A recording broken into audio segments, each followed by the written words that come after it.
I'll have to read it and get the full thing of it. I guess it's just a synopsis she would have given us yesterday about Good blocks. morning, class. Hey, morning. Good Good morning, morning. Good morning, miss. Good miss. Good morning, morning. everyone. Thanks, miss. Good morning, miss. Good Good morning. morning. Morning. Good evening. Good morning.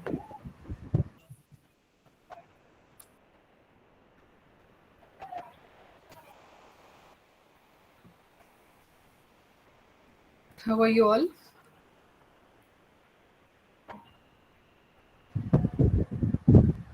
Doing fine.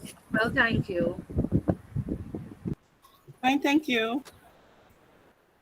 Thank you. Okay, that's great. All right. So, do you want to start with the discussion from the previous block, or you want to go with block 4? Yes, Samantha. Samantha, please speak. You have raised your hand.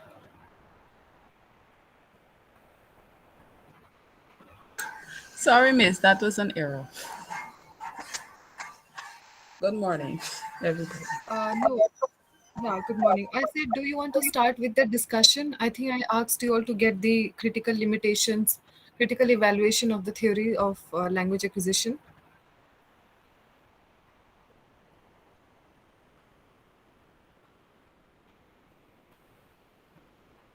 Did you read anything on the critical evaluation of the different theories of language acquisition?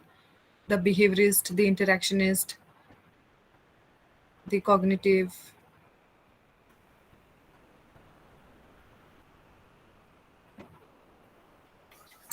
I Yes, did miss. some reading. I I did some read reading. mine in my notes. Okay. Okay, Miss Grace will start with you. What is your observation?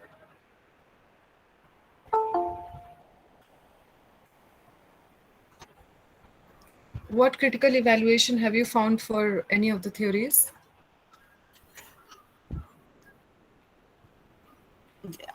I will get back to you just so, miss. Let me get my Okay. handout.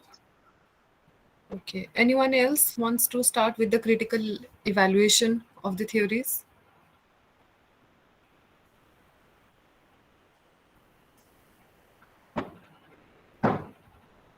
Hi, ma'am. Good morning. Good morning. Yes, Sadhna, if you want to start, you can start. Hi. I did a brief reading, so I'll just say a little bit of the idea that I gathered from it. In terms of there are basically four theories of language acquisition, and behaviorist, innatist, cognitive, and interaction. In Yes. terms of, I'll start with behaviorist. Um, this theory is associated with the individual Skinner, and it basically states that children imitate adults. That's the theory suggested that children will imitate adults, and their utterances are reinforced when they get what they want or are praised. So, for example, a baby would keep saying ma or mama, and the baby would notice that every time he or she says this word, the mommy would hug him or her up and kiss him or her up, and he'll be able to think or she'll be able to think, oh, every time I say this word, I'm being hugged or kissed, right? So this is what is called a reinforced learning. This is what this theory is suggesting. However, it was like critiqued because other theorists were saying that language acquisition carry a rule or is based on structures of rules. And how can you explain a child who has never heard a word before mention a particular word, right? So that was what I gathered from that particular theory. Anyone else can add from that part. I didn't get to go way in depth, but I'll tell you about the other theory, the innate test theory by Chomsky.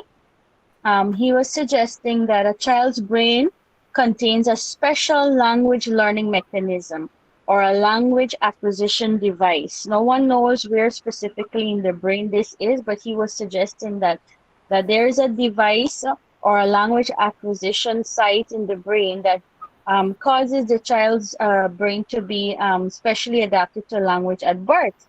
However, as you would have mentioned yesterday, ma'am, that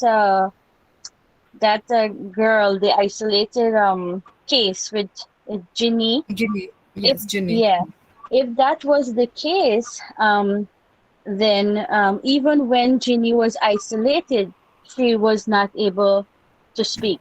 So that was another criticism in that theory. I did not get to read on the cognitive aspect of it, but I did download some documents. And in terms of the interaction theory by Bruner, this theory emphasizes that interaction between children and their caregivers would actually facilitate learning. And so it's like a nature versus nurture situation in this case. And I think that in this situation is what most people are actually thinking about in terms of nurture, that the environment really influences learning acquisition. I'm sorry, I didn't get to read much more on that. That's what I know for now. Okay, okay, great, Sadhna. Anyone else? Did you get time to read the limitations on these theories that Sadhna has briefed very beautifully?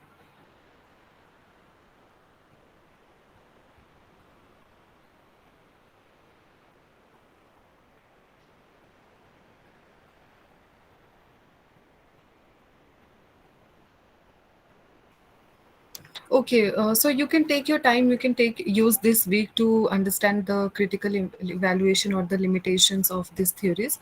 We will move on to block 4. I will just share the screen, and then we'll take questions later on.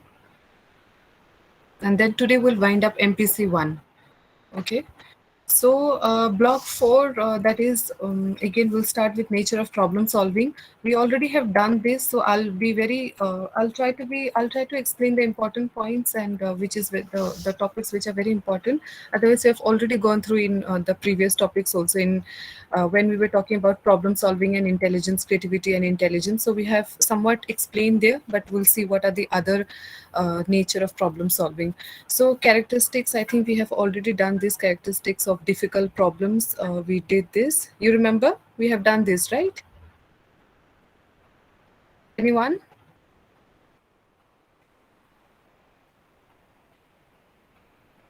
Yes, Miss. We recall you. I recall you speaking on this. Yes. So, sorry.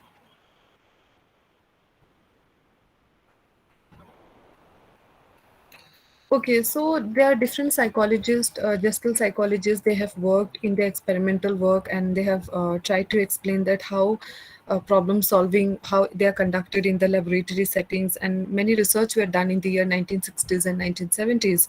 So there were different problem experiment also that was done. Yesterday also I have shown the video on the chimpanzee Sultan. So he was, the chimpanzee was able to solve the problem to take the banana that was outside the cage. So there were some sticks and there were some box, and the when he was hungry, he was able to grasp them through by joining the sticks one by one, and then the problem was solved.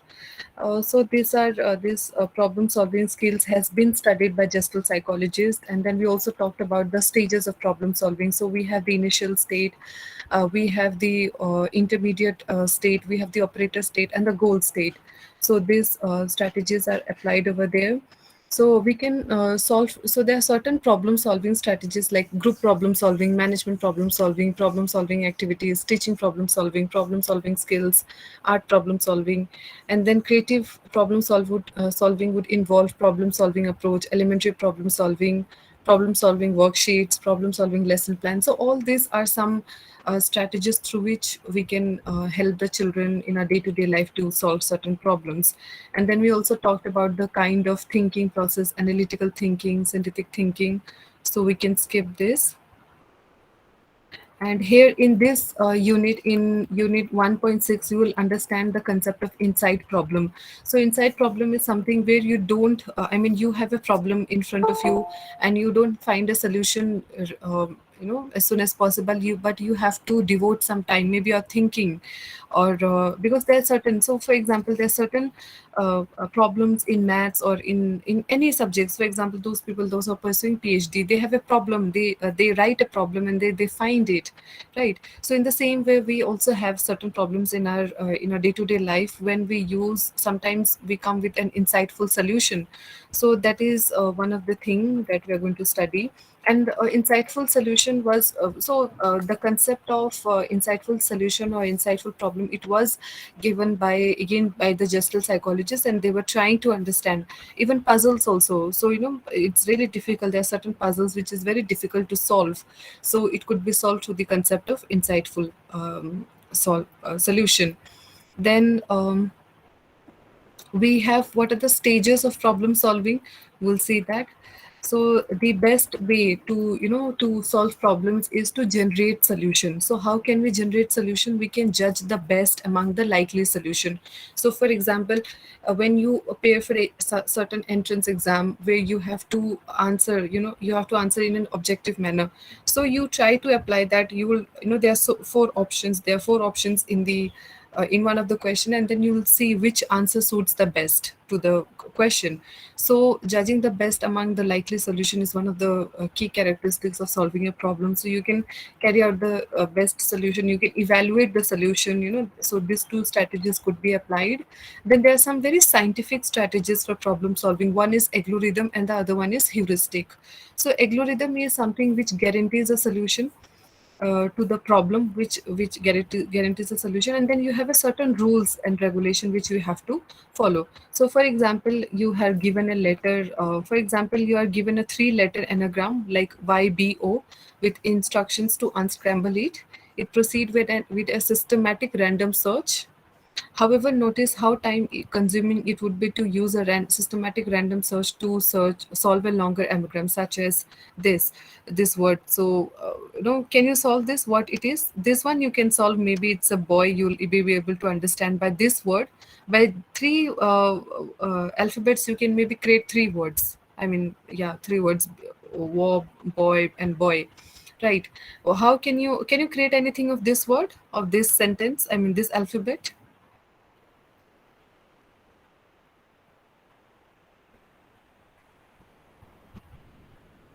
Ma'am, what page is that? It's page on number 18. On page number 18. I hope my screen is visible. Yes, it's visible. Yes. Just So maybe you small. can try it later. Yeah. Yes, So miss, you we can can get a lot of words from that long word. Yes. So algorithms are something which has a very specific procedure to solve a certain kind of problem, and then it will definitely lead to your solution. It does guarantee a solution. So there are certain steps that has to be followed. So also, for example, multiplication. So if you multiply 2 by 5, you get 10, right? 2 into 5 is 10, so it doesn't change. This calculation is never going to change. That multiplication is always going to remain same. So algorithms, they can be applied in mathematical solutions.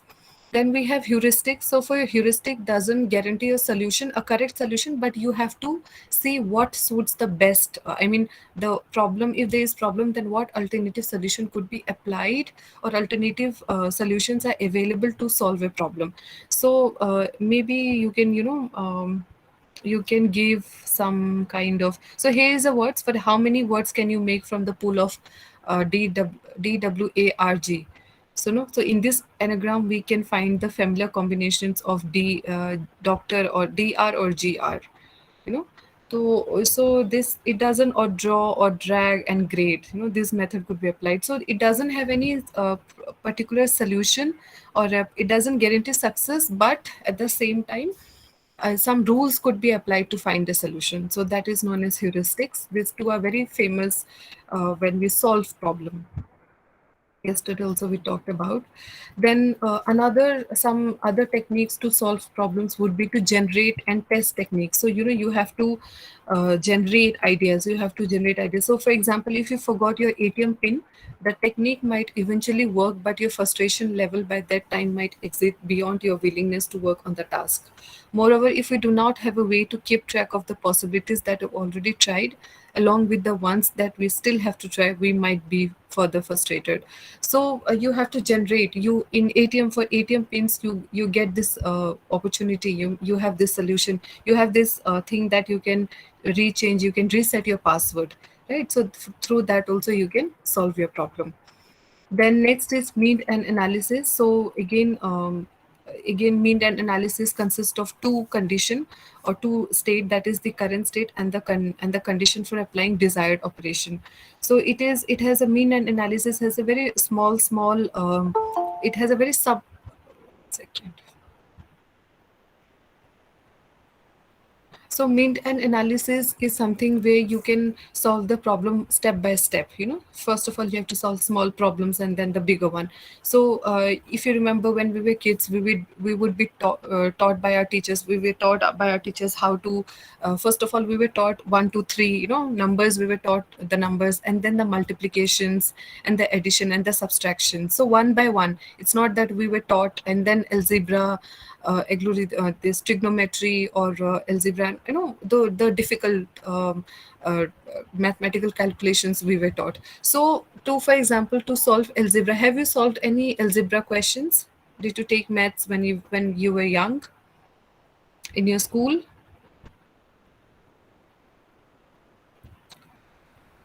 Yes, miss. Yes, I'm Yes, sure you yes. everybody must Yes, have. ma'am.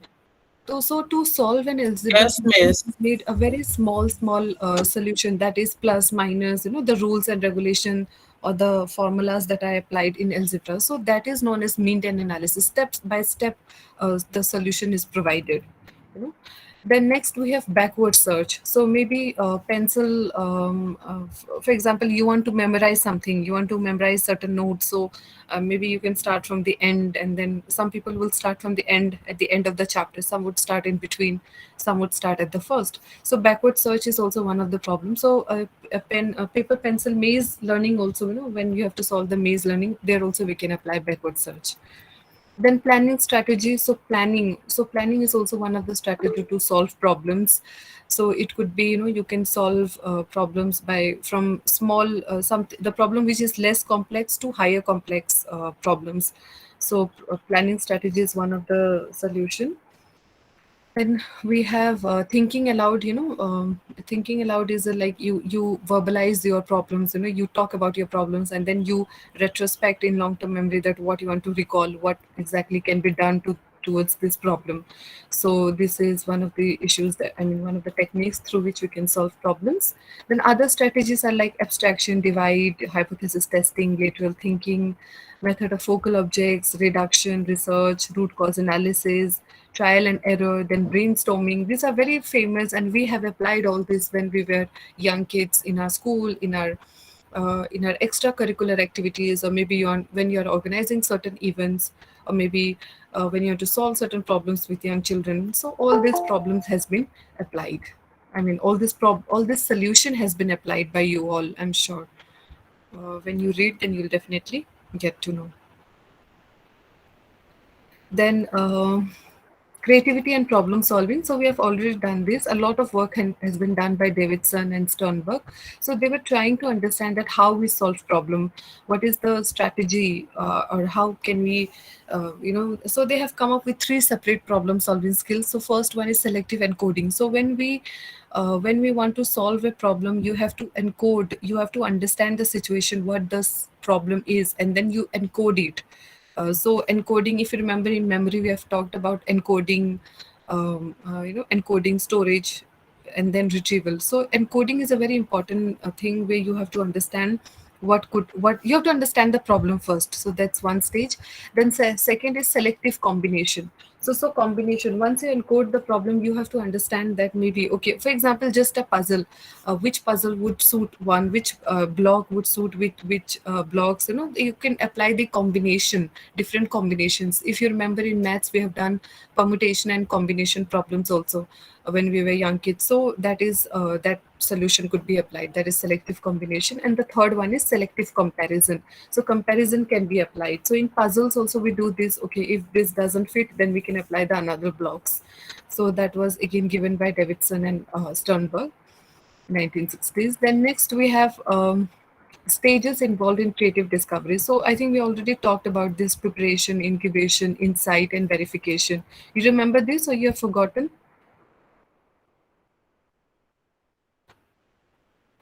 Yes, remember. Huh? Remember. Sorry? I'm saying we remember. I remember. Okay, okay. So another approaches to problem solving would be again Gestalt psychology. So Gestalt psychology, they have talked a lot. We already have seen the video that was the experiment that was done by Koller on the chimpanzee Sultan. So we will also see some other, things, other case studies also. We can see how Gestalt psychologists have contributed to the concept of problem solving. So here's a dot. It's a 9 dot. So what comes to your mind? I mean, what do you see here?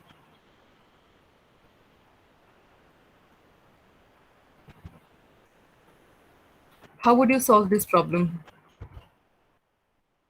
So the task is to connect the 9 dots with just 4 straight lines without lifting your pencil from the paper, enjoying the lines. To think productively in this problem situation, one must restructure the problem to throw off the unnecessary assumptions that the lines uh, must lie within the visual boundaries. So how would you connect? You have to just line. I mean, you just have to use 4 lines to connect all these 9 dots. How would you do that without lifting your pencil? Can you solve it?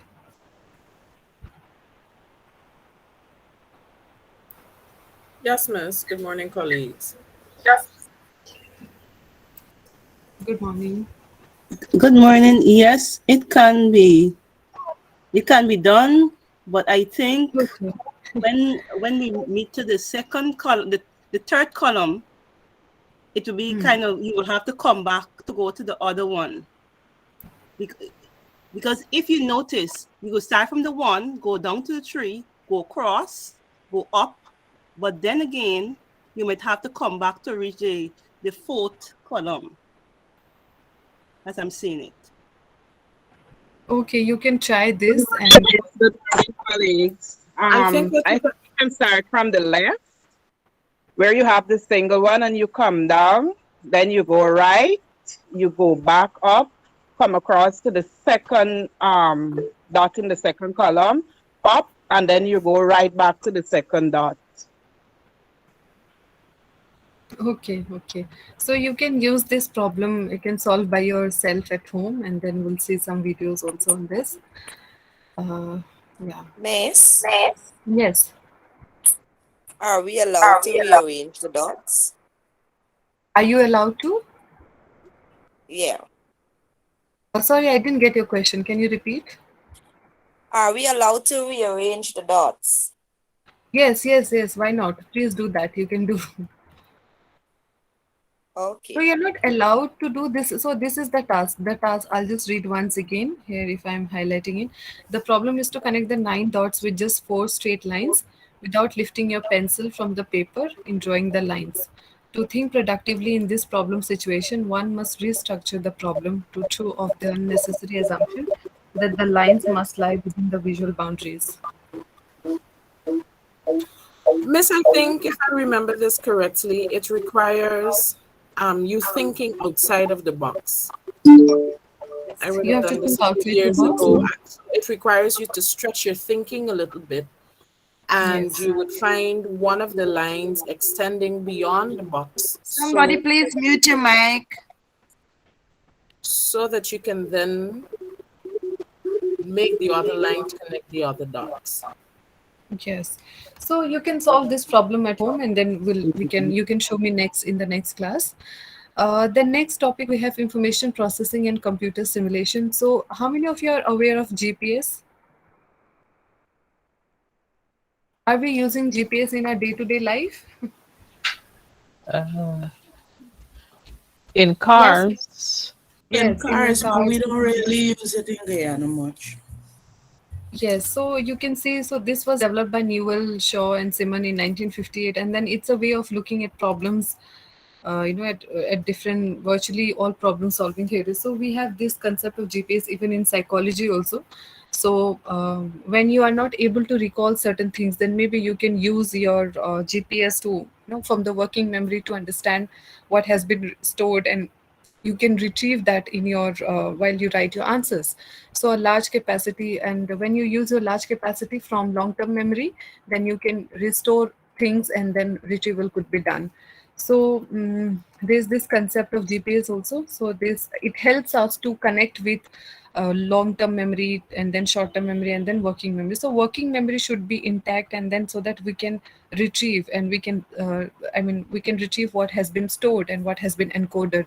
So this general problem solver is also one of the concepts through which we can solve problems. Then need analysis, we have already looked at this. Then we have another, we have Wickel-Green's general problem solving strategies. So this person has also talked about, we already talked about initial goal and operation of transformation.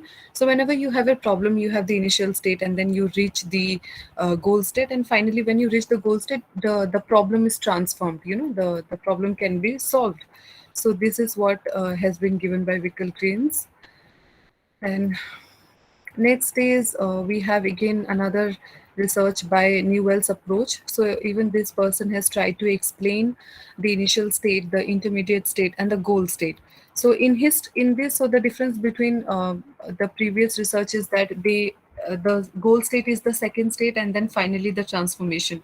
But Newell didn't agree with this, and then he said, no, we first of all, we have a problem, like beginning of the problem, that is the initial state, and then we have the middle state, the intermediate state, and then the final state. So when we reach the goal, that is the final state. So that's what he believed. Then problem solving is modeling, how we can help young kids also to understand or to solve problems. So all these explanations are provided here. And there are certain studies you can go through that is again given by Newell's, and it's very simple. Here is the summary of Unit 3. Then what are the impediments? What are the various issues, or what are the barriers in problem solving? So did you, can you tell me or share any experience where you were not able to solve a problem? What was the hindrance, or what was the factors that were stopping you to solve a problem? Do you remember anything like that?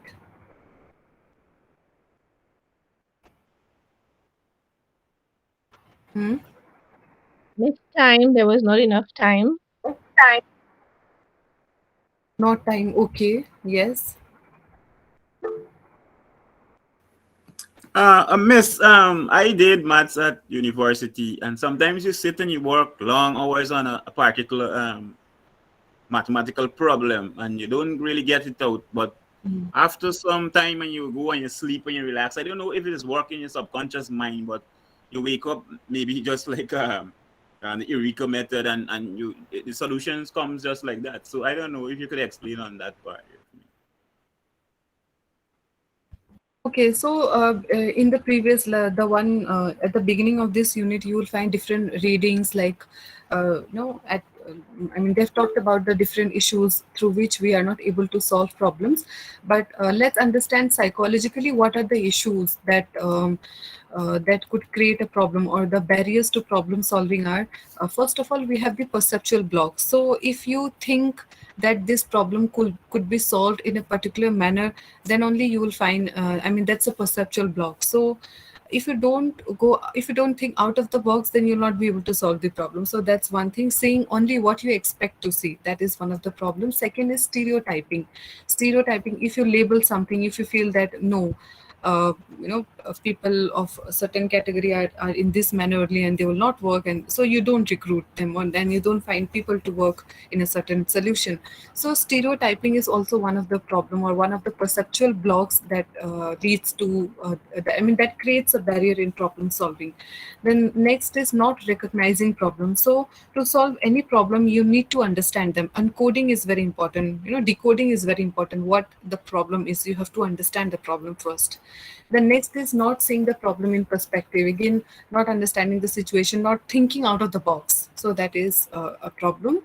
Then mistaking cause and effect. So if you, for example, if you know that this is the solution, but still if you don't understand what would be the cause of this what could be the cause, or what could be the effect, and how is it going to fail, or is it going to succeed. You have to understand that as well, otherwise you'll not be able to solve.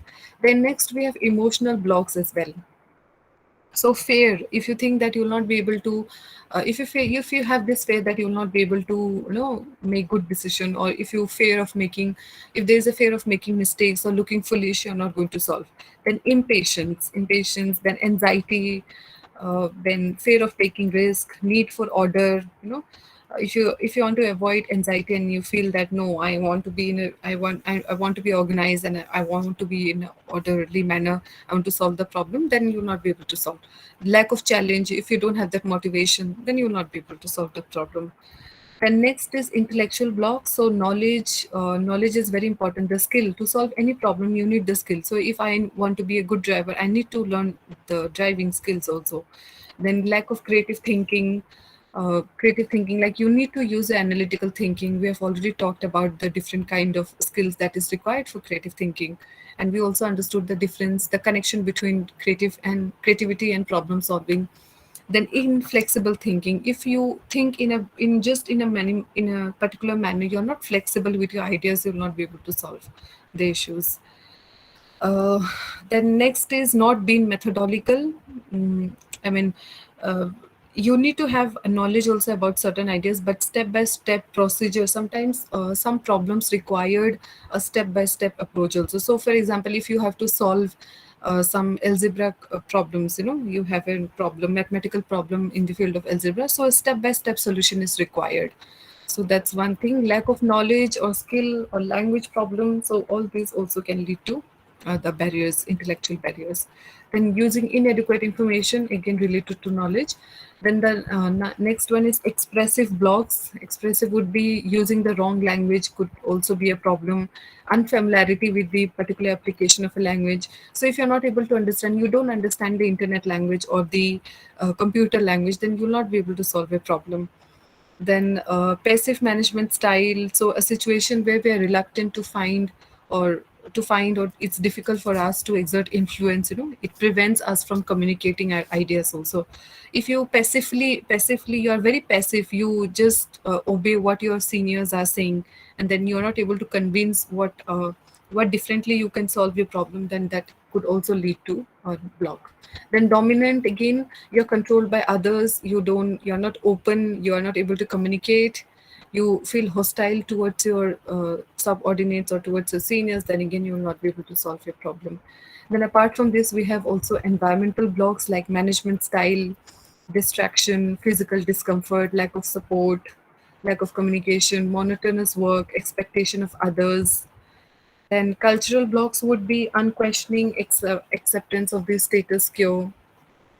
So the kind of the for example, if we belong to a culture and then we think in that manner only, so that could be also a problem.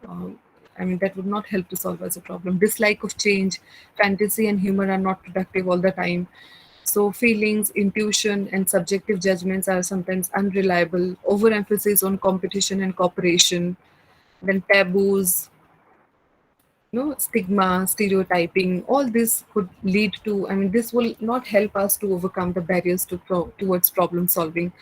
Then we can also, other barriers are like learning style. If you have learned things in a certain manner, then you'll not be able to solve the problem. Cognitive barriers, if you feel that, no, I cannot do this, then that is also one of the barrier. Lack of transfer of structure. Structure is very important. When you solve any problem, it has to be solved in a certain manner. When structure is required, you have to be, structured. Then lack of transfer of skills. So all these are some strategies through which creates a barrier in problem solving. Now, what are the strategies that could help us to solve the problem? So pedagogical strategies, you have to learn, you have to need knowledge, you need to have experience, you need to explore, So all this expression, talking to people, understanding situation, all this could be, could help us to solve the problem. Then functional fixedness. So if you think that, so functional fixedness is where you think that you could solve a problem in a particular manner only. So that is also one of the problem. I mean, you can, if you overcome this situation, functional fixedness, if you have different ideas from one problem only, I mean, if you have different alternatives also, then you can solve the problem. So all these are some issues through, I mean, some factors through which you can solve the problem. And definitely to solve any problem, you need experience. And in this unit, at the end, you will find studies that has been mentioned by different researchers, by De Groot, Chase and Simon. All, yeah, all these are some studies. So you can go through them and then read about them.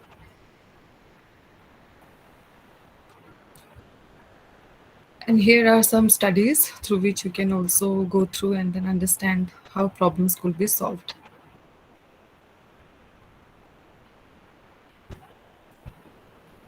So here we come to the end of problem solving, strategies and blocks. And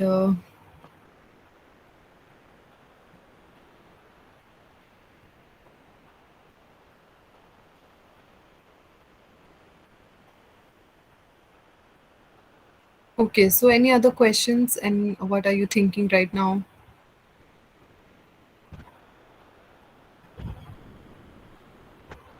Miss, good morning. The Yes. concept of failing fast and fail often, or failing forward, do you think that's a form of heuristic that humans tend to apply? Because the first time I heard about it was with Vanessa, you're not audible. Can you just write your question? I mean, I'm not able to understand. Maybe your voice is cracking over here. Hello. Am I audible to others? Yes, ma'am. Okay. Yes, you are. Yes, Denisa, please repeat your question. I'm trying to find out if failing forward or fail fast, fail often is a heuristic that persons can use. Because the first time I heard about it, it was when Denzel Washington referenced it in terms of if you're going to do something, do it fast and fail and try again. So I don't know if that's a form, if that can be considered a form of problem solving.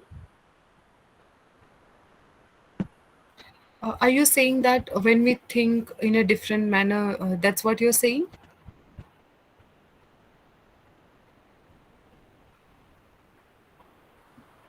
So Okay, Sadhna. Yeah, there's did somebody understand Denisa's question? Can you repeat? Anyone else? Mom, I think she's asking, you know Denzel Washington? He would have mentioned fail if you're going to do something. Fail fast, fail forward, fail often. She wants to know if that's a heuristic people use to problem solving, or is it just something that somebody would say? Is that a strategy to problem solving? Do it fast, do it, fail fast, fail forward, fail often. I don't know the list if I Yes, did that is justice also to one it. of the strategy. Yes, that could be also one of the strategy. Why not? So we have seen this emotional blocks, right? Emotional and intellectual blocks. So expressive block also. When you encourage yourself, then why not? Yes, that is not a heuristic, but yes, it is one of the expressive and emotional blocks.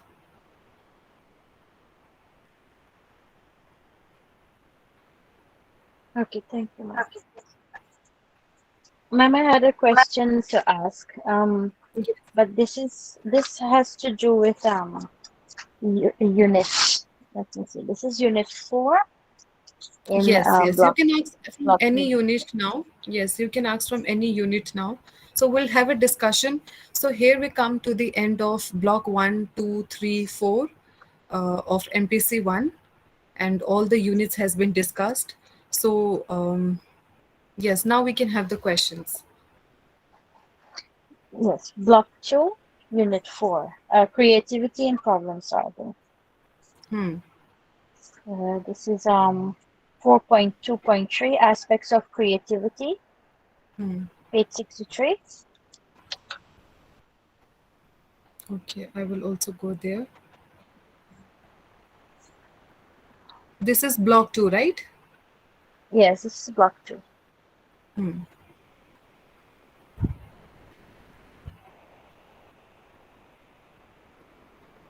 Okay. You have it there? It's opening, still opening. I think the network is quite slow. But yeah, you can ask. Okay, yes, it's open. Block 2. Unit Block 4, 2, right? unit 4. Yeah. Ah, yes, I have it in front of me now. Yes, please tell me. Okay. Page 63, right? Ah, So, aspects of in the creativity. aspects of creativity, right? Hmm. Guilford mentioned his his take on creative thinking was involving divergent thinking. And then further down, we saw that the TTCT um, theory by Torrance, right? He stated aspects of creativity. And you have the fifth aspect is abstractness of titles. Can you please explain this? I'm not too sure I understand Okay, is it on this page one. number 63 or 67? No, this is 63. 63, okay. Yeah. Just a second. Okay, the aspects of creativity. Yes. So he mentioned that Guilford. He mentioned that we have. I mean, he has talked about I mean, the three dimensions: the operation dimension, the content dimension, and the other one was product dimension. In intelligence theory, you remember that? Yes, yes, ma'am. Yes. Then based on that, we have another person, Torrance. He developed Torrance developed test of creativity, creative thinking, and then in the year 1966 and 1974, he talked about the different aspects of creativity. So the first one is fluency. So the fluency, it says that the number of relevant ideas shows an ability to produce a number of figural images. So when you see different images, you I mean, you can solve problem very frequently. So for example, right now I was not was able to hear that Denisa, because maybe I was not able to see her picture also. So in case if she has opened her camera, or if the camera was there, then I think you'll be better able to understand, or better able to communicate. Okay. So when you want to Okay. solve problem, you need some images also in front of you. So that's what they're saying. Then next is flexibility. So flexibility is the individual's ability to produce not only a large number of responses, ideas, or solution to a problem, but a variety of responses, ideas, or solution to a problem. So it is not just that you have to solve a problem as soon as possible, but you should be also able to bring certain, different ideas or solution to a problem, not just one but different ideas. Creativity, when a person is creative, that person should be flexible by bringing different options to solve a problem. Okay. Or to create something new. Then originality, if you want to be creative, you have to be very original in your ideas. Isn't it true? Don't you feel Yes, so? ma'am. Yeah. Yes, The yes, next yes. is elaboration. So the number of added ideas demonstrate the subject's ability to develop and elaborate on ideas. So elaboration. So when you create something, you should also be able to have lots of extra knowledge, so that you're able to elaborate what the problem is, what solution could be provided, what flexibility are you giving, what original idea is there. So elaboration is also another, it's a very important factor to creativity when you want to develop or elaborate on ideas or create something new. Then next is abstractness of titles, the degree beyond labeling. So you don't have to, it's not mandatory that, so it measures the degree a title moves beyond concrete labeling of the pictures drawn. So you don't have to, all the time you don't have to give a title to what you're thinking, but I mean, you don't have to name it that what actually you're thinking, but there should be different ideas which could be abstract in nature. It's not just every ideas that come to your mind should always provide a solution, but it should be there. Maybe you can use it for your later solution. So sometimes what happens in a home also, when we find some items in our home or on our table or somewhere in our uh, you know uh, a table or something, and then maybe you think that this is not going to help you right now, but it's going to help you in some or the other way. Maybe that instrument could help you in some other situation or some other time, and then you keep it. So the same applies for your creativity also. It's not important that every time you find solution to the problem that is in front of you, but you could keep those ideas for later solution also, or later problems also. Then the next one is resistance to premature closure, the degree of psychological openness based on the belief that creative behavior requires a person to consider a variety of information when processing information, or to keep an open mind. So you have to be very, it's not that you have to be very, don't you like broad-minded people? Do you like broad-minded people or narrow-minded Yes. people? Which people do you like? No. Broad-minded people, right? So Broad-minded. to right, so to be creative in nature. So if you want somebody to be, if you want to be creative in nature, you have to have a broader sense of, understanding, or a broader sense of perspective should be there, right? Some Sadhna. Okay. Ma'am, thank you. So these Yes, are the thank you, aspects ma'am. of creativity that has been mentioned by Torrance. Thank you. Also, yesterday I wanted to show you one more video on Wechsler's adult intelligence scale. Yesterday we missed it. I'll just show you that once, just a second.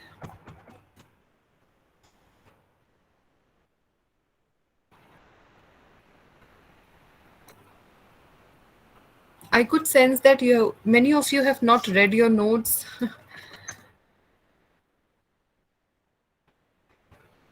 Though you all were, I gave you a 1 week holiday as well.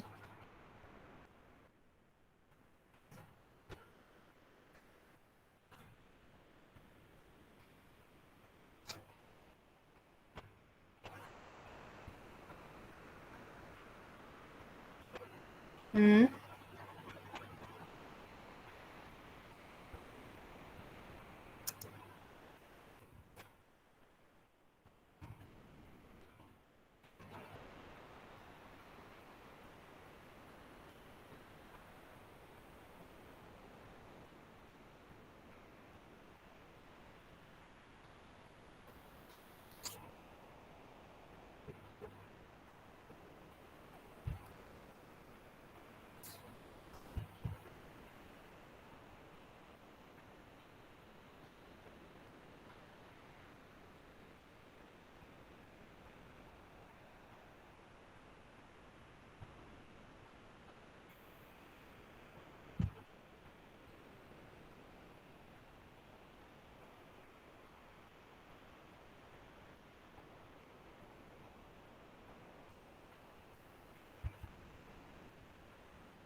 When I was a student, I'd write long essays that I'd work on for days. But now I'm writing short emails and messages all day, every day.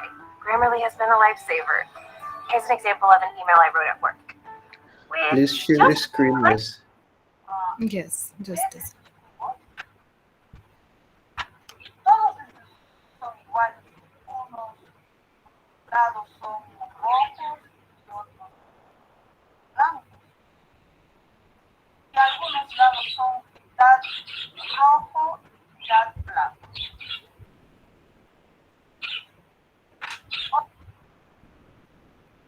So yesterday I wanted to show you all how WAS work. It's a very important adult intelligence scale.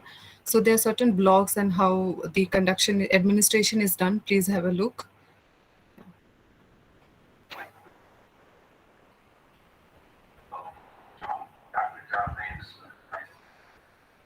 it's the previous one. 1 second.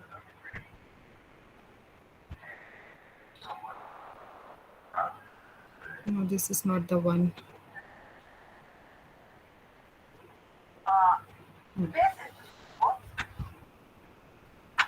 Todos estos son iguales.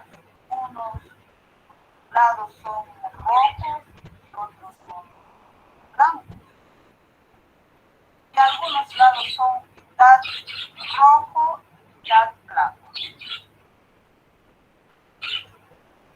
Observa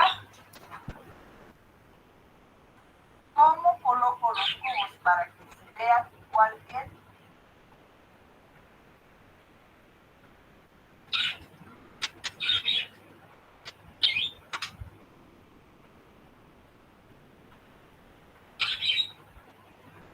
Ahora tú armas los cubos para que se vean igual que tú. Trabaja lo más rápido que puedas y avísame cuando hayas terminado. It's not available in English. Is that fine? Are you able to understand? I mean, No, miss. just No, miss. observing No, it. we're not. No, no. No, Just a miss. second. Yeah, I will search for the English version then. No, this would be in Hindi, I guess.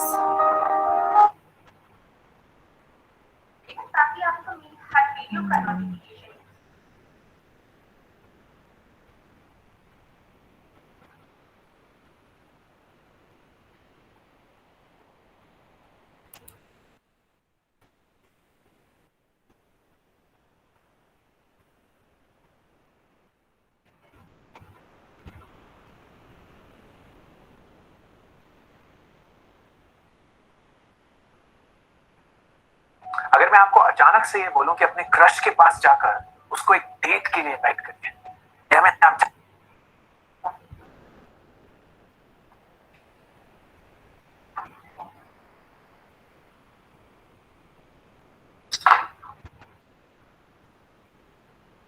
Watch me make my blocks look just like this.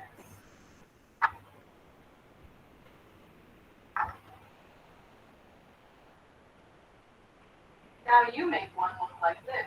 Work as fast as you can and tell me when you're done. Go ahead.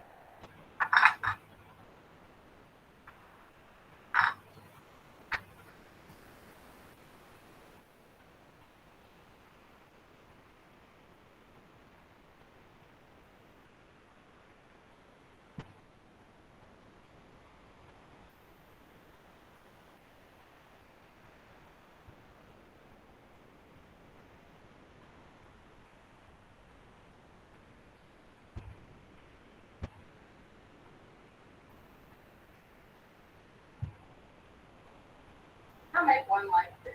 Work as fast as you can and tell me when you're done.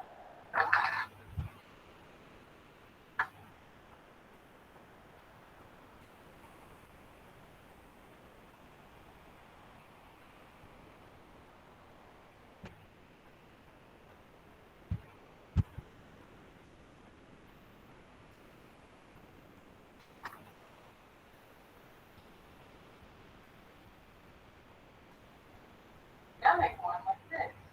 Fast as you can.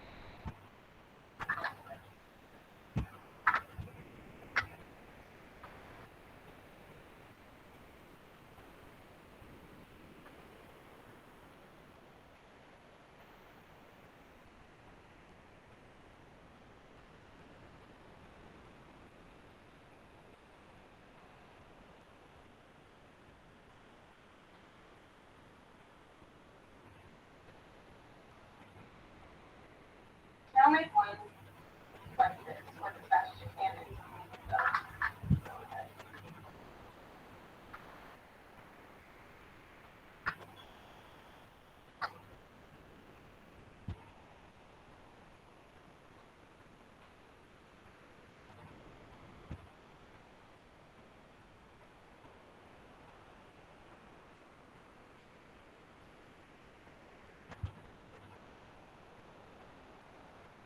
Now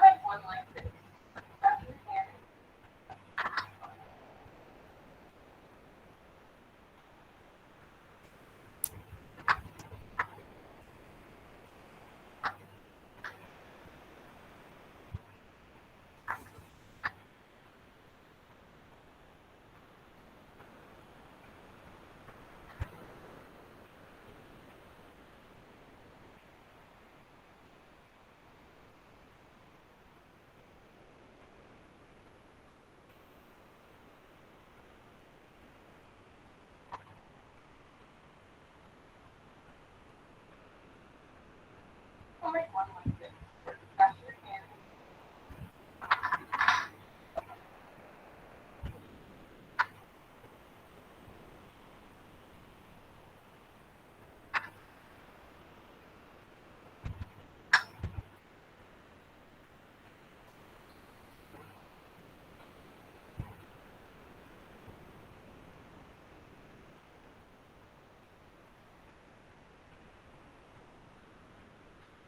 what layer from out there?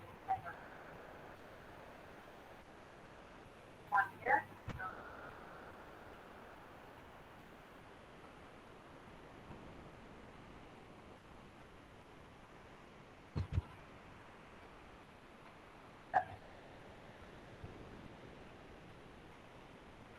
One.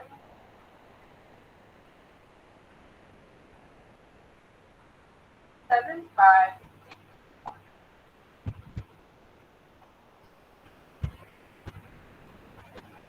Four, two, nine.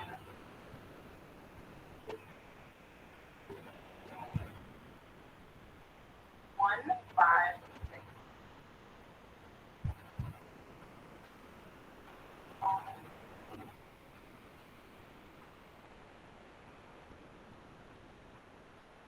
Now you do these. Stop when you get to this line. Go ahead.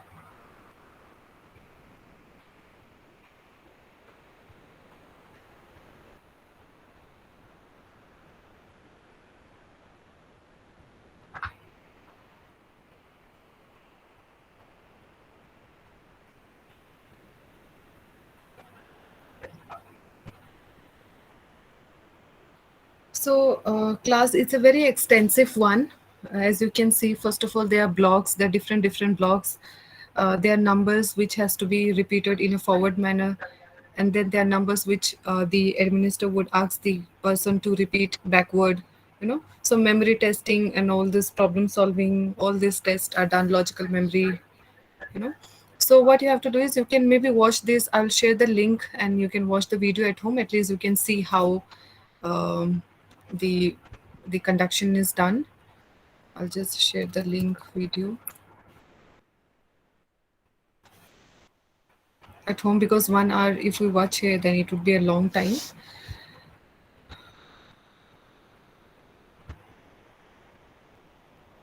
Yeah, so can we have some questions from the previous blocks? I have gamified my body.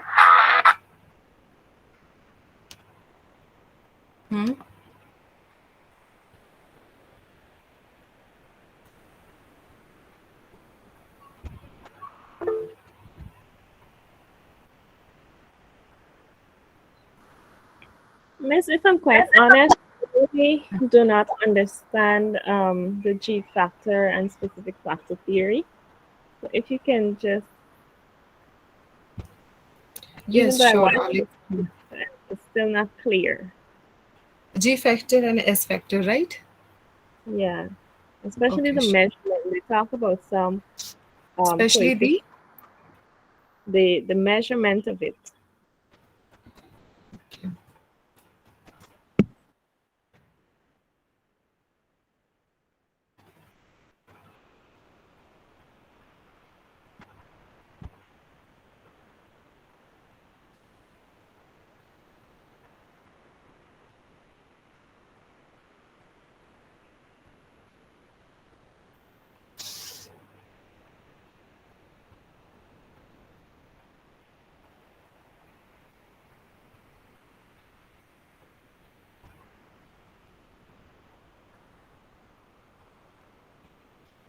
Okay, for G factor and S factor, I'm presenting a graphical presentation over here. So as you can see, so basically Spearman, he said that we have two types of intelligence. One is G factor and then the other one is S factor. So in general intelligence is something which is acquired by everyone. So even if you have verbal intelligence, so there are four kind of specific intelligence he has described. One is verbal, next is mechanical, third is spatial, and fourth is numerical. So he says that general intelligence is acquired by every individual, but in some individuals verbal would be verbal intelligence is something which is very dominant. So a person who has a verbal intelligence, as you can see the Venn diagram, the person has a general intelligence, but the dominant one is the verbal intelligence.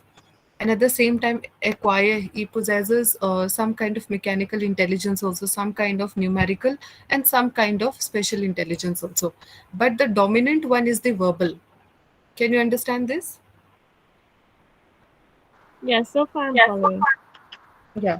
So in the same manner, he also talked about the mechanical. If you have mechanical intelligence which is very dominant in you, but it doesn't says that you would not acquire verbal. You would also be able to speak good English, or you are very good with languages, but that doesn't mean that you don't have verbal intelligence or numerical ability. So for mechanical, you need certain kind of numerical intelligence also, or spatial intelligence also, but the dominant one would be the mechanical one. So this is the theory. It's very simple. I don't think so it should be any difficulty should be there. So it doesn't, general intelligence, it also says that it's not just somebody who is educated only will possess this, but anyone, because there are many individuals who have not studied, or those who have not studied in school, but still they possess certain kind of intelligence. So those intelligence are general intelligence, and if they have done some kind of something different in their field, so that is their specific intelligence. That's what he believed.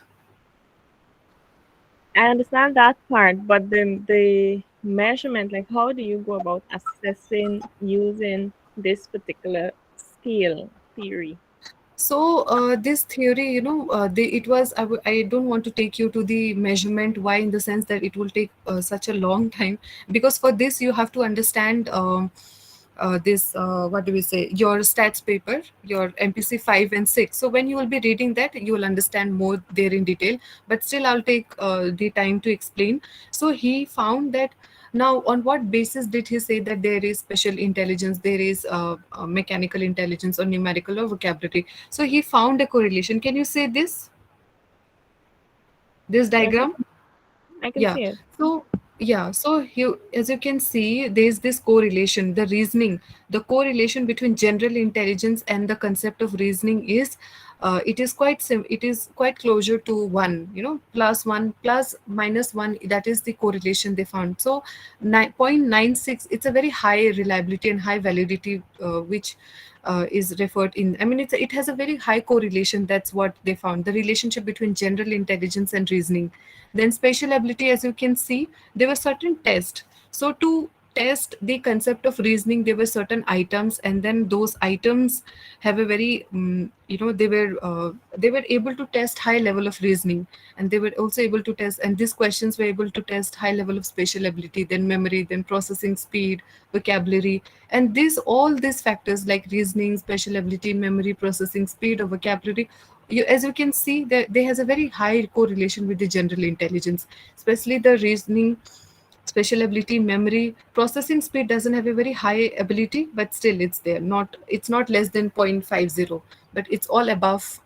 So in stats, you will get to know that the numbers which are very closer to 1, correlation, when you'll find correlation or reliability and validity. So when you will see that whenever it is very near to 1, the number 1, it is it is considered to have a high reliability and validity. Okay. Okay. Yeah. So that's one thing, and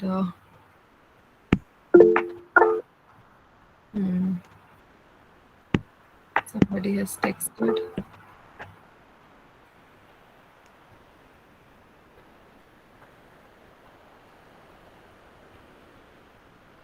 Okay. So any doubts till now with regard to your unit, this block 1, MPC 1?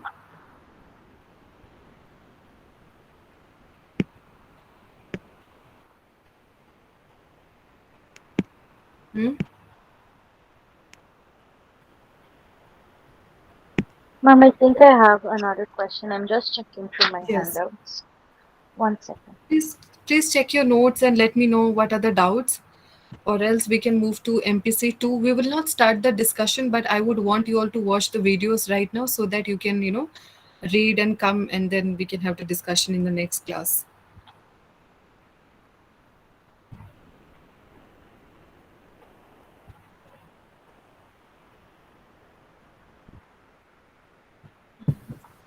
Miss, good morning. Can you Yes. just share a bit as it relates to problem solving? What role does language have in that Sorry. area? Problem solving, what effects would you say language, an individual's ability to know different languages, or for example, know a language, have on your ability to solve problems, whether it contributes in some way or the other? Yes, you can find some studies on how, what is the Any relationship between suggested reading? problem solving and language. Sorry? Any suggested reading? Oh, yes, I can just show you. Maybe we can search it right now. Problem solving and language.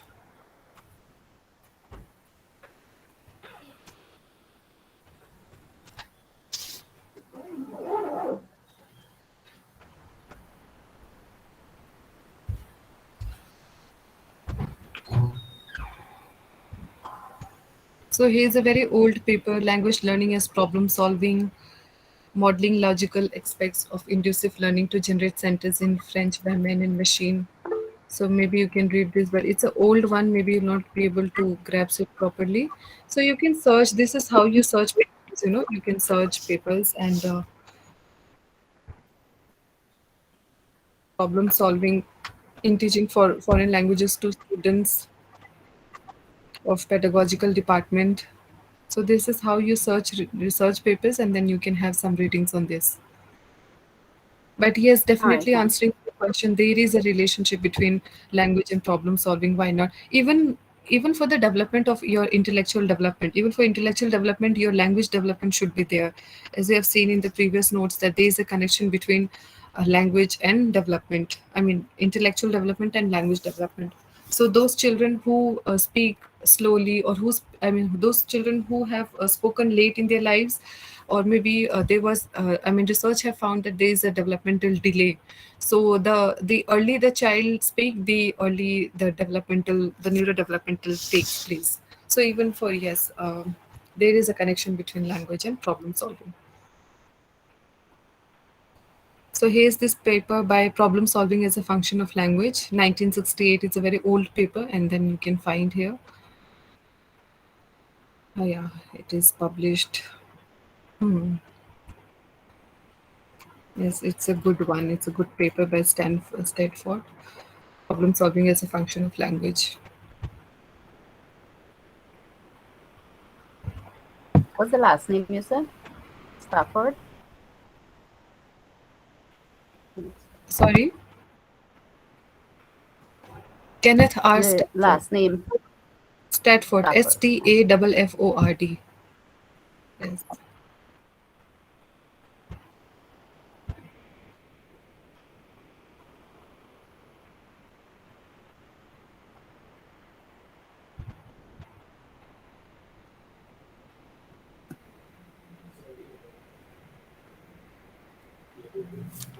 Good morning, Miss. Good morning, Yes. Miss. Good morning. I have a question that I would like some clarity on.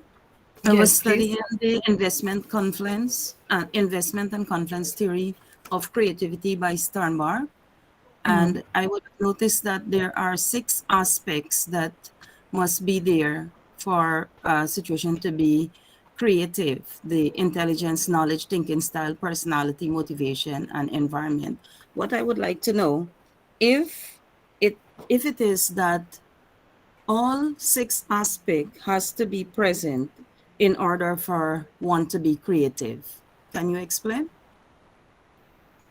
Okay. Are you saying that all the pointers that you mentioned, is all the pointers responsible to be creative? That's what you're asking?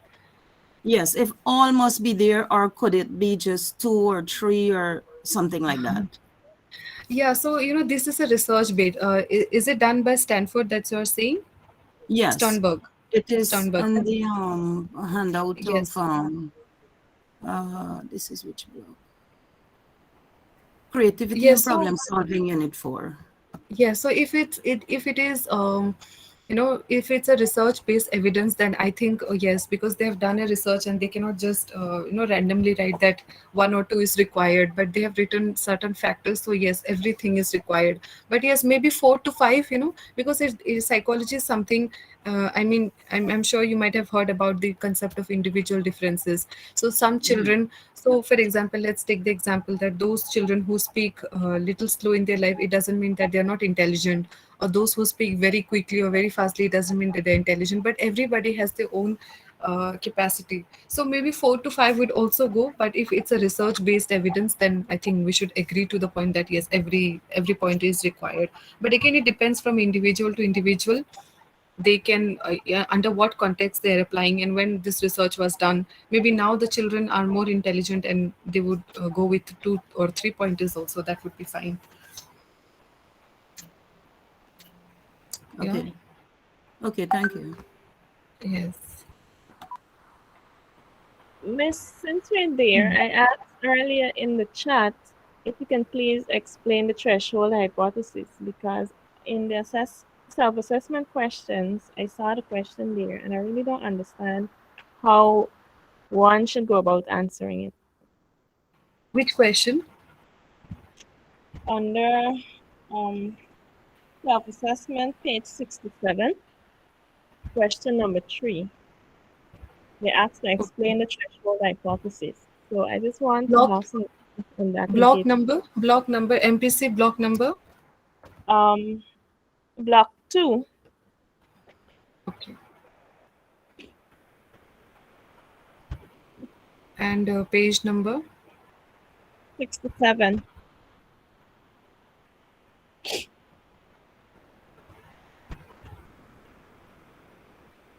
I just want some clarification in case the question should come up in an exam. Yes, I'll do that. Just a second. Page number 67, right? Yes. 67 or 37? There is no 67 in block 2, unit 2.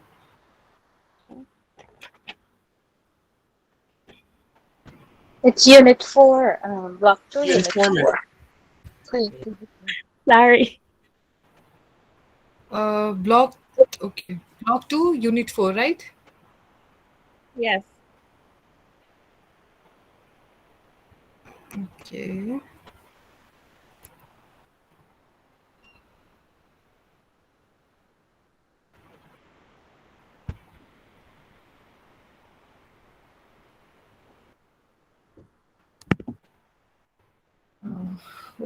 Okay, this question explains the threshold hypothesis. Well, let's understand what they are trying to say in terms of.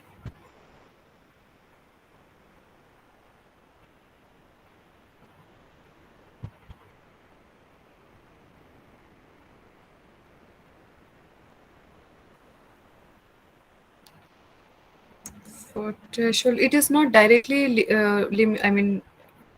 related to creativity or language, but threshold hypothesis is, one second, it is related to perception, Gestalt psychology and perception, so I'll explain that.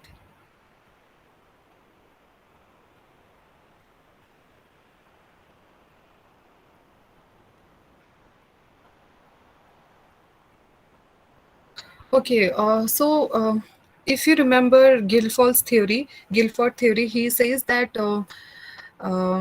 the basic idea. So, I mean, they have asked this question, explain the threshold hypothesis. So they have asked this question, keeping in view the context of intelligence and creativity. So very simple, I'll give you a very simple idea and very simple explanation to this. So threshold hypothesis means that high creativity, not for just for creativity or intelligence, but let's understand in the context of creativity and intelligence only.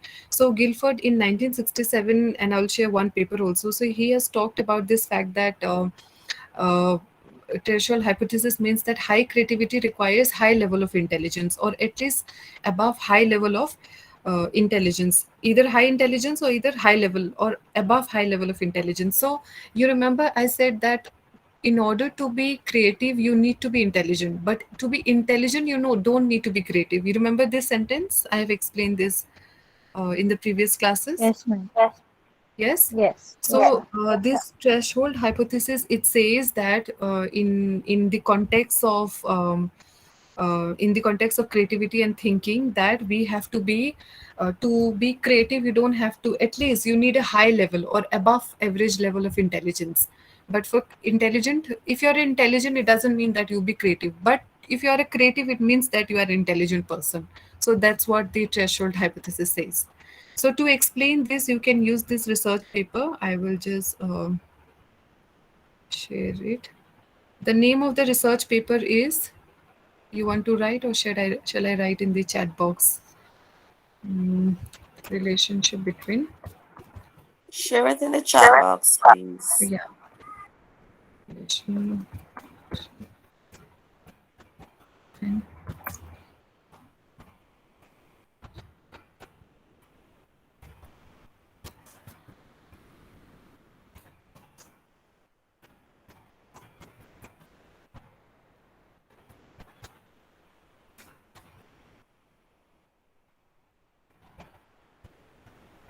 So this paper was published by Bishi in 2017, and you can read this. So they have tried to explain the concept of, I've already told you what exactly the hypothesis, threshold hypothesis is, but you can read this paper and get more clarification on this, the research paper.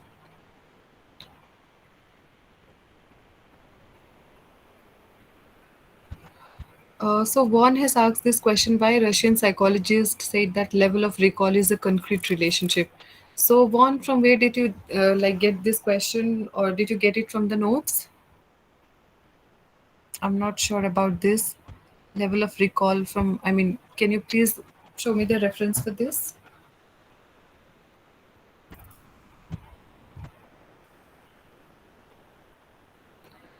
Meanwhile, we can take Good another morning, question. Miss. A pleasant good morning, Yes. Miss. Yes, good morning. It's some reading I was doing, and the question pop up. So I just say, let me enlighten you and get some clarity as it relates to the level of recall, right? When it comes to concrete relationship. It's reading. It is not in the notes. Okay. So maybe while reading, you came to this. So when we recall, we are not able to recall the way it is, right? So for example, if somebody has written, you have written this question, Jin has written this question in the chat box, that what are the key issues in cognitive psychology, question mark. So when I recall this question, this line, next time I will not recall in the same manner, in the same line what has been written. I would remember just the key concept on what the question was asked. So that is why the level of recall is not the way it has been stored. It would have some kind of experience. It would have some kind of motivation also. Yes, right, Shiv. Yes, the motivation, your experience, your past experience, your requirement at the time of recalling that event. So that is how all these factors impacts your level of recall. It's not just that what exactly has been stored in the brain you'll recall in that manner, but how you have stored, or maybe interference, or maybe forgetting. All this theory of forgetting or interference, they would be creating a barrier when you recall certain events. Okay, Miss. Thank you for the clarity. Yeah. Good morning, Miss. I have a question. Yes, good morning. Yes, in Unit 2, when we dealt with information processing and learning and memory, I don't know if this question was asked, but about deja vu. Is it because of things stored in our memory that we get these deja vus? Is it there in the notes, or is it your personal, are you... Personal question, because when we dealt with memory, thinking about memory and how it's formed, and it's just personal, it's not in the notes. Yes, so Thomas, I would request you to please stick to the notes and the scientific explanation to memory. Deja vu is still, it's not explained. I mean, it's still, people are finding researchers, no proper evidence has been provided to this. So I will not like to comment on that. But yes, you can still read different researchers and you can read researchers like those people who've done on autobiographical memory. So the researchers in the field of Atkinson, maybe, they have done a lot of research in the field of memory. So you can read them. The famous researchers in the field of memory, you can read them. But I would not, I don't have much experience in this field, so I would not like to comment on that. Thank you anyway. Yeah. Okay, and somebody has asked, Jean has asked, what are the key issues in cognitive psychology? So key issues, it's already mentioned in the book also. And I mean, key issues, if we think about key issues, it would be like we don't have this shortage of laboratories. So we also have to get in touch with the neuropsychologists, psychologists, clinical psychologists, and then in collaboration we can work. And it is really difficult to so like just take this example of deja vu only. We're not able to explain, there's no scientific evidence to this, why it happens, what it happens, but still we have this concept. So these are some very key issues in cognitive psychology.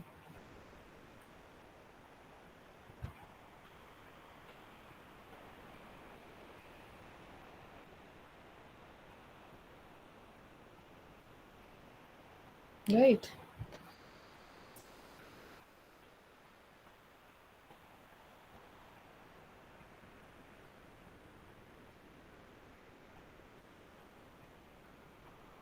So we still have some time, then we can talk about the threshold hypothesis. Excuse me, miss. Yes, yes. Can you please explain the Vernon's hierarchical theory in Block 2, Unit 3? Yes, sure. Thanks. So Vernon's hierarchical theory. I have this habit of showing graphical pictures because that helps me to explain better. Otherwise, for some people, those who are new to the subject, they don't understand. I mean, because of the having low. I mean, they don't have the past experience, so that is why. But so I think that's helpful in any manner. It is helping you. So yeah. I would want to take something which is very self-explanatory.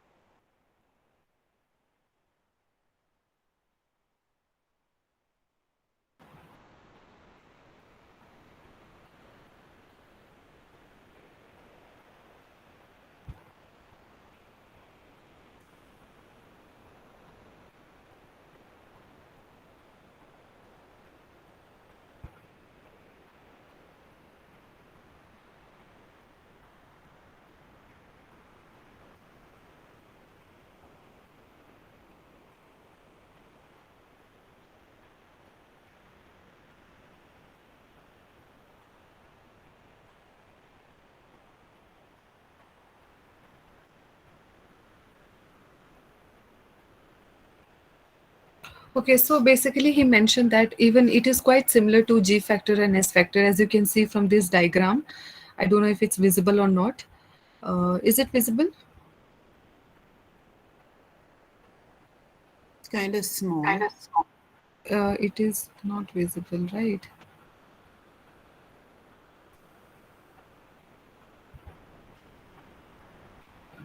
Mm.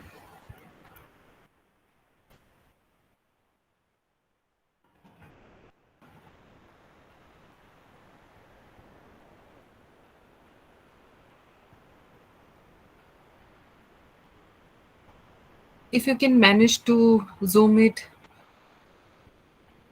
this diagram. Yes, miss, when you zoom it up, you're getting to see it a bit, but not the Yeah. writing clearly. Okay, okay. So Vernon, he says that our intellectual abilities, they are divided into two in a hierarchical manner, as you can see. So the general ability, as you can see, and it talks about the verbal intelligence and the spatial mechanical, verbal educational or spatial mechanical. So for this, you need a very measure level of high level of intelligence, that what he believes. So like, if let's understand in the concept of with regard to Spearman's theory only. So he has talked about specific intelligence, right? Verbal intelligence, special intelligence, numerical and mechanical. So for that, he has just says that Vernon says that all this specific intelligence require a high level of intelligence. That's only what he said. And for general intelligence, even a minimum level of intelligence could go with that. So but he has defined that so the difference between these two theories is that in general intelligence, in general intelligence, or maybe the four kind of intelligence, the verbal or the educational or the spatial mechanical, here you need a higher level of intelligence. But for a specific intelligence such as creativity, verbal, numerical, spatial, psychomotor, or maybe mechanical, for this you need just a minimum level of intelligence. That's what he said. Is it understandable?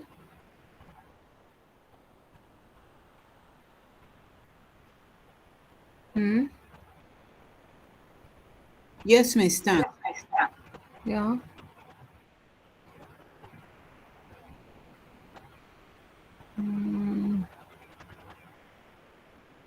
There's no diagram which I could show, so that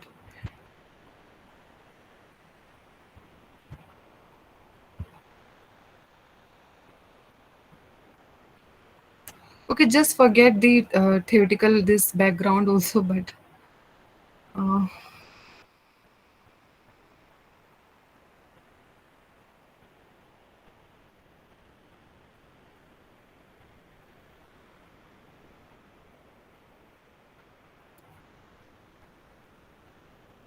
so if you could understand from this diagram, again he has talked about that the specific factors, they work at the bottom level, and a very minimum level of intelligence is required for specific factors. And but for high level of intelligence, that is the major group factors, they could work in the verbal, numerical, or practical, or mechanical, special. For this we need a higher level of intelligence. So it is at the base. It is at the base in the sense that these are something which you already have in your intelligence. But for specific, it's at the top, it is required all the time. But some the key characteristics for higher intelligence would be that it is at the base of your intelligence. So that's what he believed. Very similar to Spearman's theory. It's not that different, but the difference would be that he believed he has talked about the higher level of intelligence that is required in specific factor, but Spearman, he didn't talk about the kind of intelligence that was required for specific and for G factor. Okay.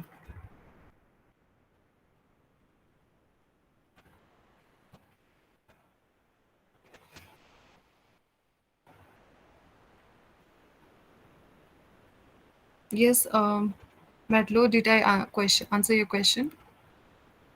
Yes, Miss. Thank you. Okay. So we can have we can read this abstract that on threshold hypothesis, the paper I've already shared. So the threshold hypothesis is a classical and notable explanation for the relationship between creativity and intelligence. So however, few empirical examination of this theory exist, and the results are inconsistent. To test this hypothesis, the study investigated the relationship between divergent thinking and the intelligence with a sample of 568 children, Chinese children between the age 11 to 13 years old, testing and questionnaire methods. The study focused on the breakpoint of intelligence and the moderation effect of openness on the relationship between intelligence and divergent thinking. The findings were as follows: a breakpoint in the intelligent quotient of 109.20 when investigating the relationship between DT fluency or DT flexibility and intelligence. Another breakpoint was detected at the IQ of this, considering the correlation between originality and intelligence. So you can see the relationship. So those children who were very intelligent, they have a high correlation with divergent thinking and divergent flexibility and fluency also. So this was verified. So you can write the hypothesis, the threshold hypothesis answer by referring this paper. You can read this.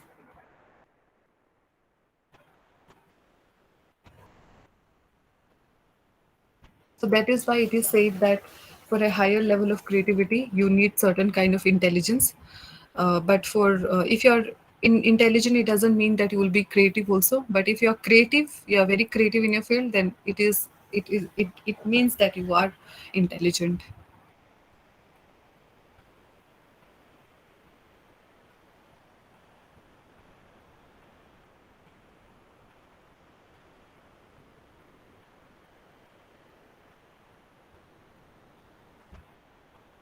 And then even Guilford believes that there is a threshold exists between creativity and intelligence. So there's a positive relationship also between intelligence and creativity when you have a certain level of IQ. But if your IQ is below the threshold level, then there is no correlation between IQ and creativity. But if you have, when you have an positive, I mean, if you have intelligence that is above the threshold. What is threshold, by the way? What is threshold?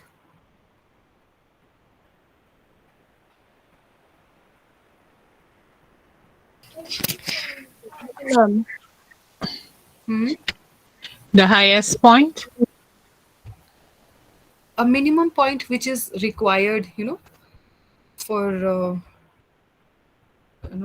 for example, if I add 1 cube of sugar to my tea, and still it's not, you have the cube, you have taken 1 cube of sugar in your tea, but it's not, you cannot taste it, it's not sweet for you.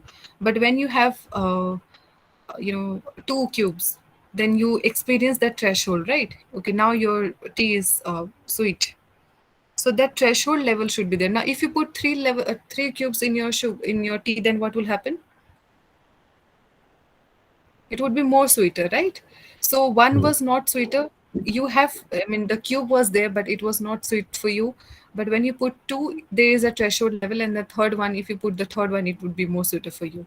So threshold level, something which is under our perception, under our, when we could feel or we could sense. So that's what they're talking about.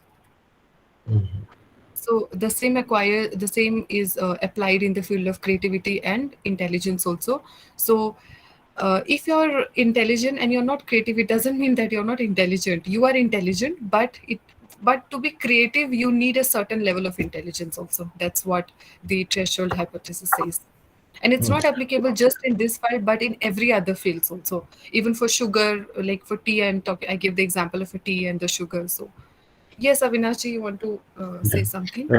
I wanted to say that the threshold factor is like it's like a borderline where the two components begin to intersect. Okay, yes, right. Sunita ji, you have raised your hand. Sunita?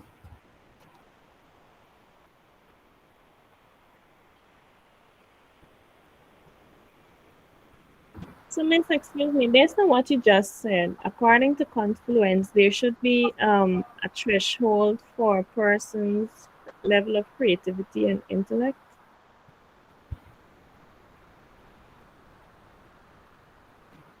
Denisa, again, I didn't get her. So can somebody please interpret her question?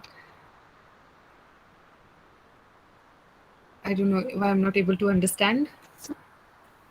So, in under Confluence, right? They say that under Confluence has 6 components, right? So, I Yes. want to know, because the question about threshold came right after they discuss Confluence on the handout. So could you please explain Confluence and the relation between that and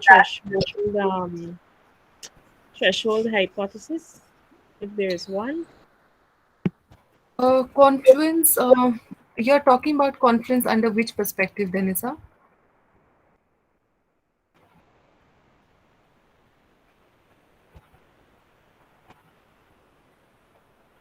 Hello? Yes, miss. It came under 4.2.2 under investment and confluence theory of creativity. Okay, just a second.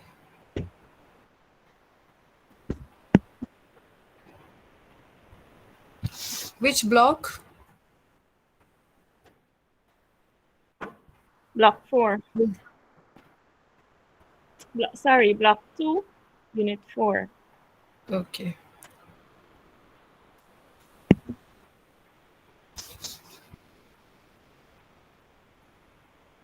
Page number, please tell me the page number as well. 62.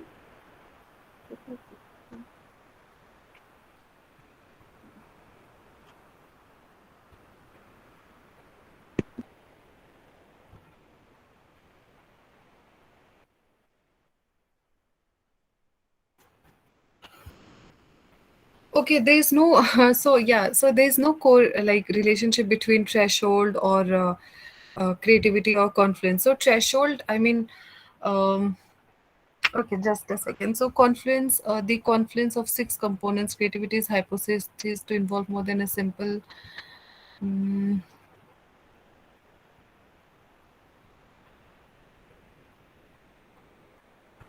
Okay, yeah, so that's what I explained, that even if you're intelligent, even if you have motivation, even if you have your environment is well, you have a proper environment, you have a proper support, and still it doesn't mean that you can be, supportive. So there's certain, I mean, components which says that you could be creative, but it doesn't mean until unless you achieve the threshold level, you cannot be creative. That's what they're saying.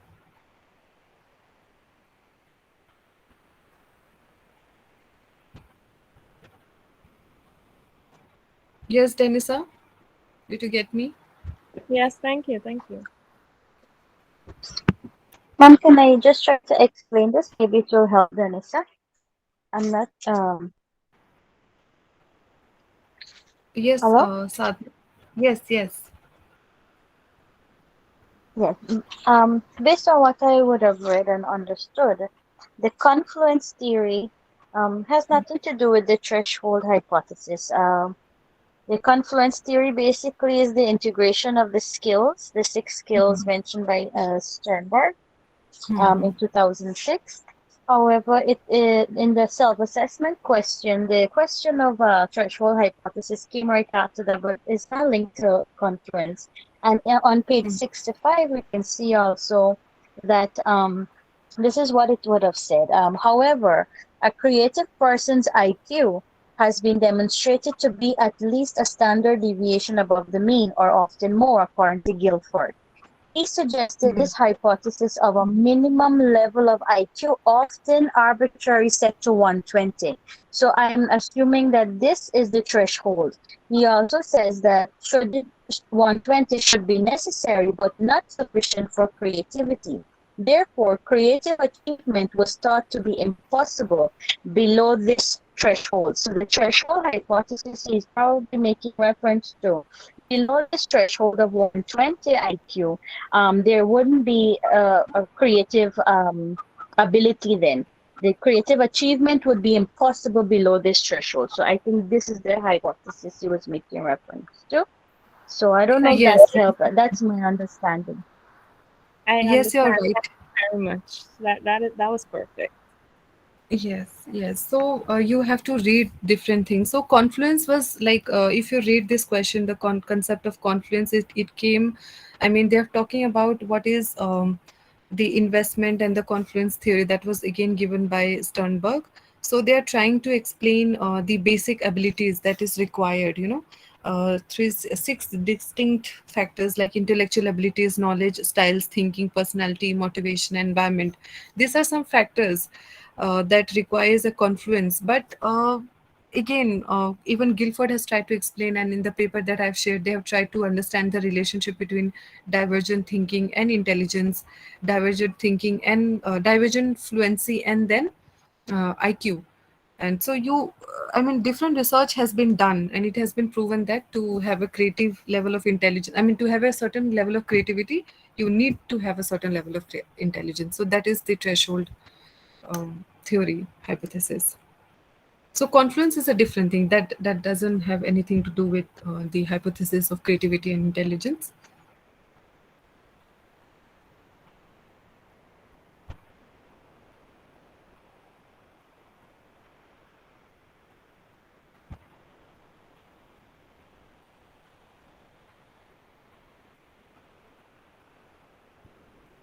Ma'am, on right? that same block 2, unit 4, Hmm. page 69. And this is the last question from me. Can you Yes, yes. please explain this problem of inducing structure when it comes to let me see what is the topic, typology of problems. You have problems of inducing structure, and Yes. then So, under that you huh. have three cognitive skills, right? Attribute discovery, encoding, and the other one. Can you Hmm. explain that? And for problems of transformation, please?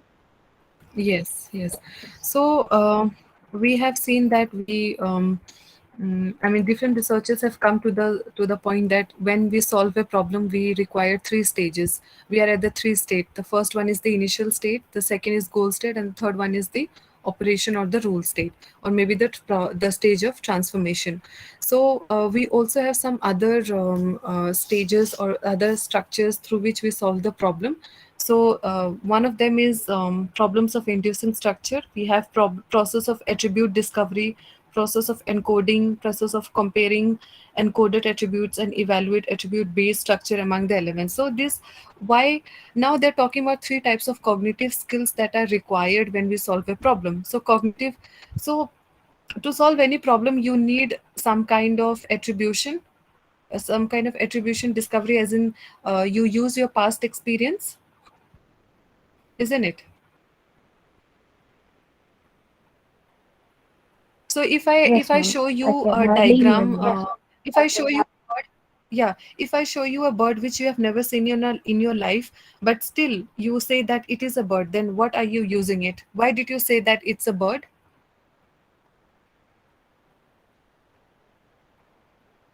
Because it was quite similar to a So bird, I'm not isn't it? hearing you. Yes, so that is the process of attribute discovery. You use your past experience, what was related to that. So there is, and then you also encode that how, what does it mean? Your brain has this, you are using your cognitive skill to understand that why does it look like a bird? You don't know the name, but still you're referring it as a bird. So, and here an example is also given that bird to sky as fish is to water. If I say, and for humans would be what? If bird is to sky, fish is to water, then humans are is to what? Land? So Yes, land, land. land, isn't it? Or are we also going to, are you going to take human even to sky and water? And why not sky and water? Tell me one thing. If we do fly in sky, we do swim in water, but why did you take us to land? Because most of the time we spend on Yes, land. yes, Our yes. domains here. Exactly. So the main specific domain for us is the land. We cannot always survive in water and always fly in the sky, right? So that is one thing. So you're using this process, you're solving the analogy and you're using your cognitive skills. So attribution, what, so human, you're saying that most of the time, you said that we are on the land. So that is why you're using the process of attribute discovery. And when you use the process of encoding, you what is which is more relatable to us. So when I said that why not water and sky, then you said we are more on the land. So that one you're using the process of encoding. And the third one is you also you're comparing, comparing and comparing encoded attributes and comparing, evaluating attribute based on structure among the elements. So you compared that. So if I say, after land, which is the other domain where we human beings are found. So just forget the land now. Just you have to attribute an human being to a sky and to a water. What would you say? So you are using the third process of comparing. So which one would you relate to? Water. Why water? The sky, the sky. Again, why sky? Because we sometimes would fly in the airplane. We would travel by sky to go to different countries. I don't Yeah. know. So yeah, you can compare. So whatever is feasible, maybe somebody who's scared to fly, or maybe somebody who knows swimming, who is a swimmer or is always in the water, maybe he's a fisherman or something. So you'll compare, so you use your different. We use our brain. I mean, cognitive skills for different, based on our experience, based on our encoding system. So that is the problem of inducing structure. And the problem of transformation, yesterday we have seen this video also, on the Tower of Hanoi. So different rules and regulation were applied, right? You remember the video? There were some rules and regulation Yes, I to got you. Yes, lift the I circle. So remember. that process of transformation is that's what they're talking about in this topic. Yes.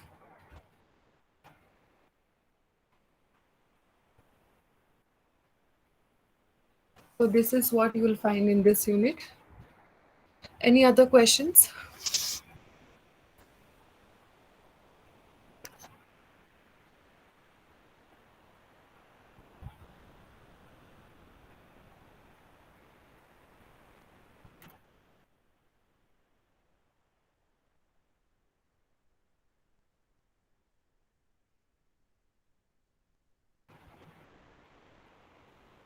So here we come to the end of MPC 1, and that is block 1, 2, 3, 4. And yeah, you have to read them. You have to read and watch different videos. Everything is available online. Also, YouTube videos are there. You have to read and understand what, in what way you are able to understand, and prepare your notes, read research papers, and yeah, have some experiential based knowledge.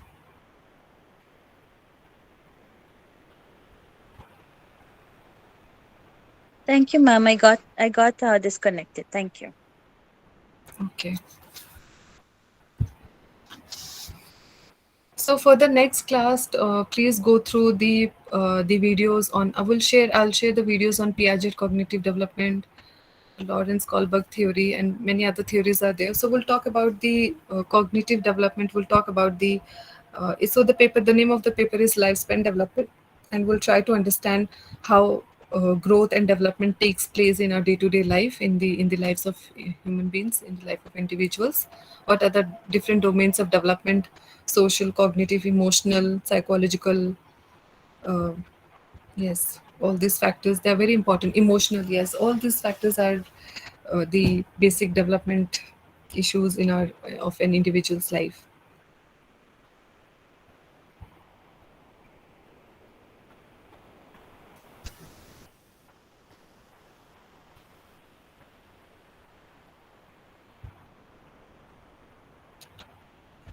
Okay, so shall we wind up then? Any other questions? We can take questions till we have 15 minutes.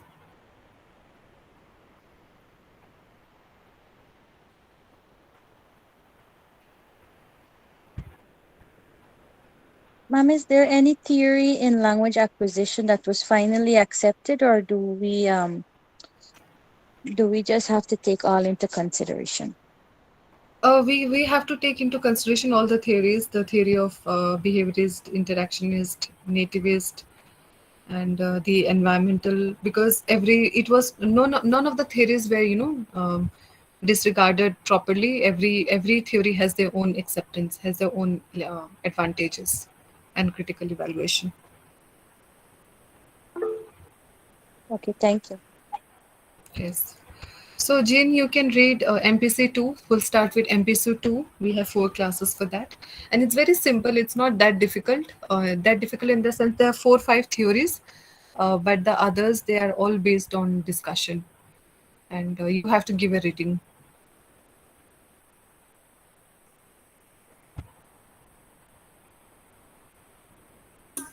Miss, you had mentioned yesterday that someone gonna be coming today to explain to us how we gonna be going forward with assignments. Oh, yes, assignment. So we can invite the doctor. So assignment, I think, haven't you received the questions from a regional center?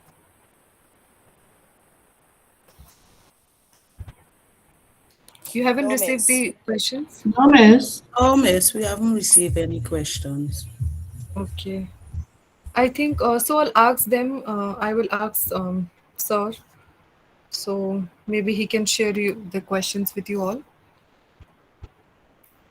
And who's the coordinator from your place? Maybe you can write to them as well.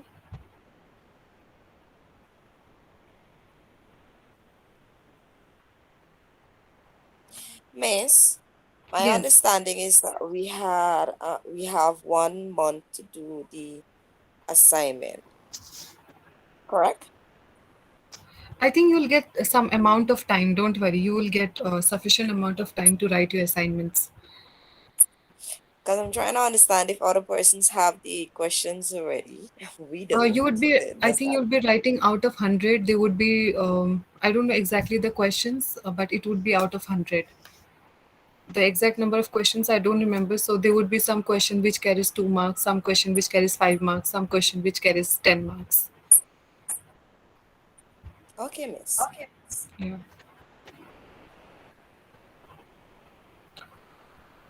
So I can just call them and ask if what kind of, when are you getting your assignment questions? Just a second.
Yes. Class, I think the assignments would be uploaded by next week. So I've asked them to upload. So they said that they will be able to upload by next week. Thank you. Yeah. Okay, miss. Okay, so read for 1 week. I mean, you already got last week also, and then this week. So read, and then yes, I'm sure you'll be able to understand better. And MPC-2, I guarantee it's very easy. This paper was, I mean, quite, there was different theories and different concept, but you have to read and then you'll understand better. Yes, miss.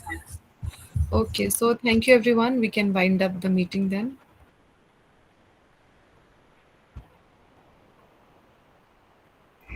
Have a good week, Miss.